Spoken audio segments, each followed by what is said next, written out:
proposer des solutions à long terme pour remédier aux problématiques liées à la précarité, notamment celle des femmes, pour se faire des activités génératrices de revenus pour les femmes rurales a été largement soulevée par la délégation ministérielle. Il est à noter, Ahmed, qu'une équipe d'unité de projet du ministère de l'Agriculture accompagne cette délégation ministérielle pour constater de visu la capacité hydrique des ouvrages réalisés, notamment dans le lit de l'oued de Guestir.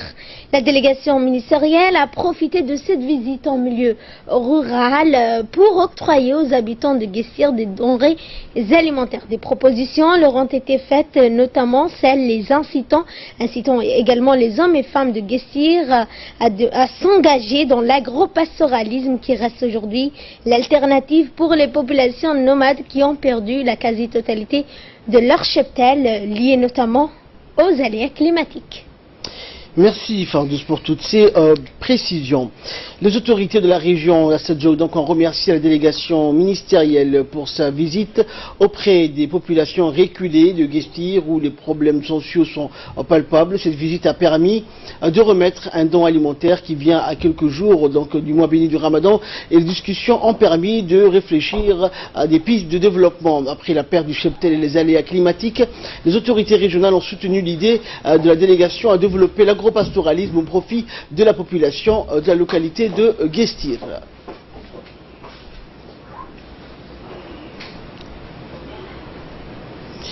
Et lors des discussions qui engageaient avec la population de Guestir au sein du camp de l'armée nationale, la secrétaire d'État a remercié la population pour l'accueil chaleureux réservé à la délégation ministérielle et aux collègues qui les accompagnaient. Nous avons, a-t-elle dit, des activités d'aide dans la localité de Guestir où 155 ménages bénéficient du programme national de la solidarité famille, le PNSF.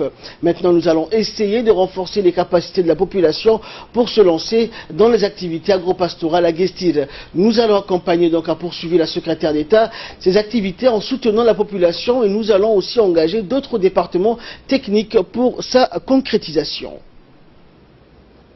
Et de son côté, le ministre délégué à la décentralisation, Hamadou Mohamed Aramis, a précisé que conformément aux directives du président de la République, son département a engagé cette mission avec le secrétariat d'État aux affaires sociales pour être plus près de la population des zones surtout de Guestir.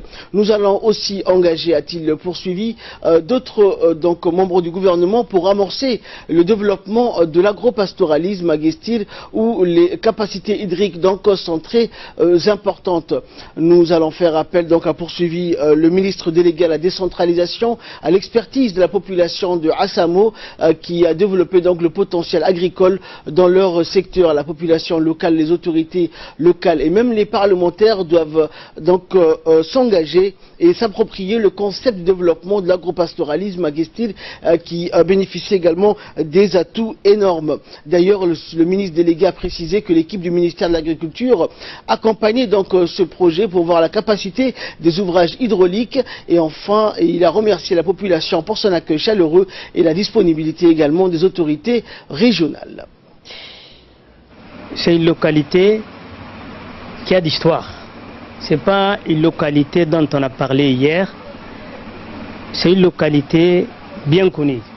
Pour rendre un village beaucoup plus vivant, ce village qui a d'histoire, c'est nous qui va faire des combats ensemble. Les populations, les ministres, les parlementaires, vraiment on doit travailler pour ce village. C'est le point principal et le pilier de la politique du président de la République. Il veut coûte que coûte, son gouvernement agisse sur le terrain, qu'ils soient à côté de leur population, que ce soit ils sont à Guestir, ou bien à Moulhoulé, ou à Galafi, ou à Daoudaya.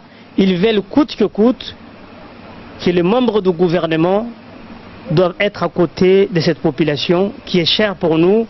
C'est un devoir, c'est une obligation. L'objectif de notre mission, moi et ma sœur Mouna, c'est une mission quelque part conjointement réfléchie. Qu'est-ce qu'on peut faire ensemble? En quoi on peut impliquer d'autres membres du gouvernement?